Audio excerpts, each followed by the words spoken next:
پچھلے گزر گئے، رحمت والا عشرہ، مغفرت والا عشرہ، اور یہ تیسرا عشرہ جہنم سے خلاصی والا عشرہ چل رہا ہے۔ اس سب کا نچوڑ بندہ اپنے خالق سے، اپنے مالک سے یہ کہتا ہے اللہم اجرنی من النار، اللہم اجرنی من النار، جہاں دیکھو توبہ کی رٹ لگی۔ لیکن دوستو بزرگوں، توبہ بھی وہ توبہ ہونی چاہیے جو حقیقی توبہ، اس میں بالکل تصنع اور بناوٹ نہیں ہونی چاہیے۔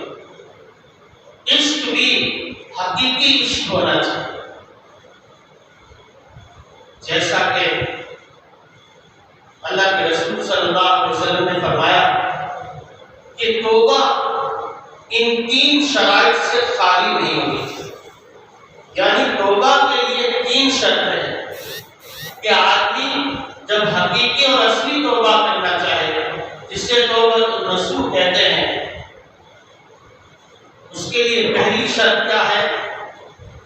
توبہ کب کی جاتی ہے؟ آدمی خطاؤں کا، گناہوں کا پتلا ہے، چلتے پھرتے، جان کر انجان کر، اجالے میں اندھیرے میں اس سے گناہ ہو جانا۔ گناہ ہو جانا کوئی بڑی بات نہیں، لیکن گناہ پر جمے رہنا اور اس کو نہ چھوڑنا اور اس پر ہٹ درمی کرتے رہنا، یہ بڑے خسارے کی بات ہے۔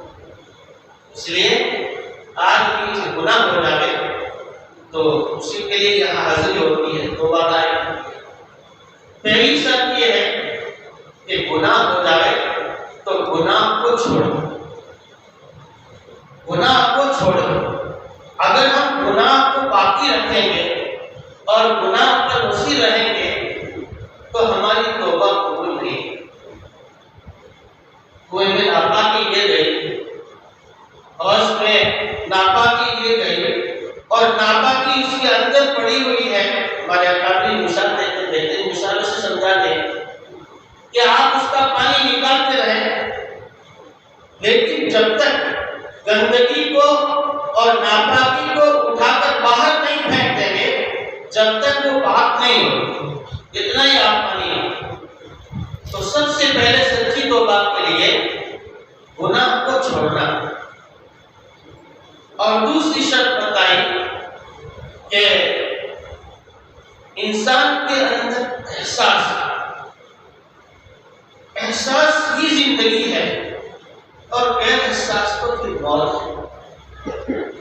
یعنی گناہ کا اتنا احساس ہو کہ آدمی کو ندامت اور پشیمانی اور شرمندگی، تو جب شرمندگی ہوگی، احساس ہوگا، تو آدمی اس پر آ جائے گا کہ وہ گناہ کو چھوڑے۔ تیسری شرط کیا بتائی؟ تیسری شرط یہ بتائی کہ جب یہ دونوں چیزیں کر لی تو اب آئندہ گناہ نہ کرنے کا عزم کرے، اور عزم کیسا؟ عزم مصمم کرے، پکا ارادہ کرے کہ آئندہ گناہ کا خیال بھی میرے دماغ میں نہیں پھٹے۔ گناہ ہونا تو بہت بڑی بات ہے، اگر یہ ٹھان لے گا تو انشاءاللہ پھر گناہ نہیں۔ لیکن ہمارے دماغ میں ایک سوال آتا ہے، ہم کیا سوچتے ہیں کہ توبہ تو صحیح توبہ تو اور مولانا صاحب کرنا جانتے ہیں، مفتی صاحب کرنا جانتے ہیں اور خطیب صاحب کرنا جانتے ہیں، ہمارے پاس تو ایسے الفاظ بھی نہیں، کوئی ضروری نہیں۔ اللہ تبارک و تعالی الفاظ کے اور بڑی بڑی عبارت کے محتاج نہیں ہے، صرف بندے کے دل میں ندامت اور شرمندگی پیدا ہو جائے اور سچے دل سے یہ کہتے کہ آئندہ میں گناہ نہیں کروں۔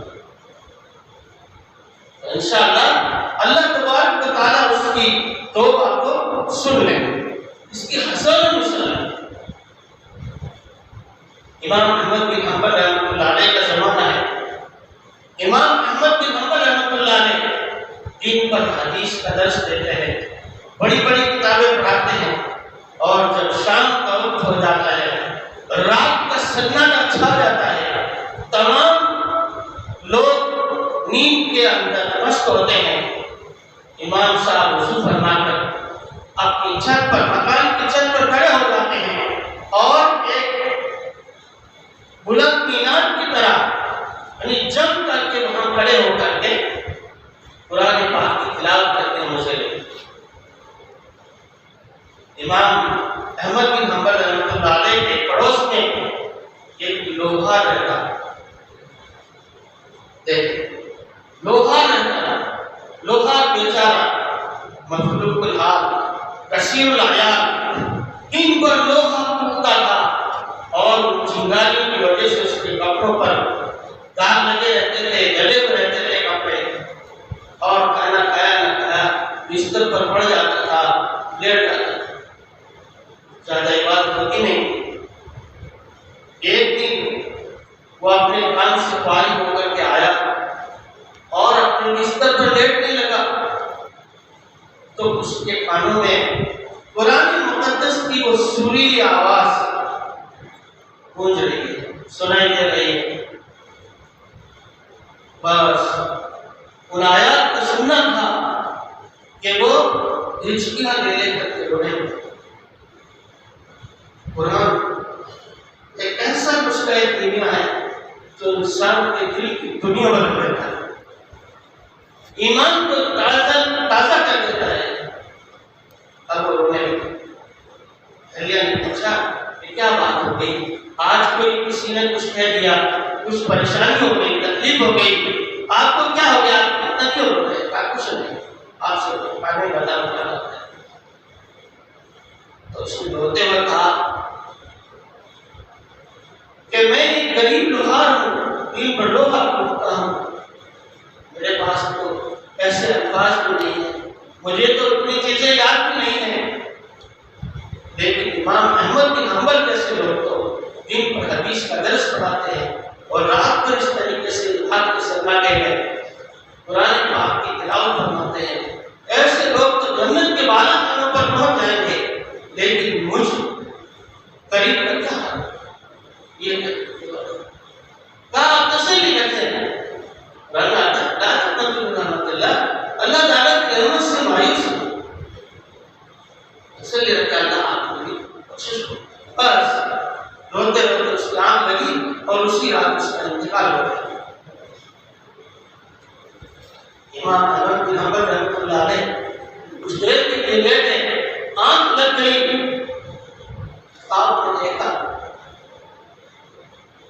آپ کو آواز آئی، امام احمد بن حنبل تم تو آرام سے سو رہے ہو اور آپ کے پڑوس میں ایک اللہ کے ولی کا انتقال ہو گیا ہے، جلدی جاؤ اور اس کے کفن دفن کا انتظام کرو، اگر تم اس کے کفن دفن کا انتظام کرو گے تو اللہ تبارک و تعالیٰ تمہیں بھی جنت تک پہنچا دے، جاؤ اس کی خدمت کر کے اپنے آپ کو جنت کا مستحق بنا۔ اللہ نے الفاظ کی محتاج نہیں ہے۔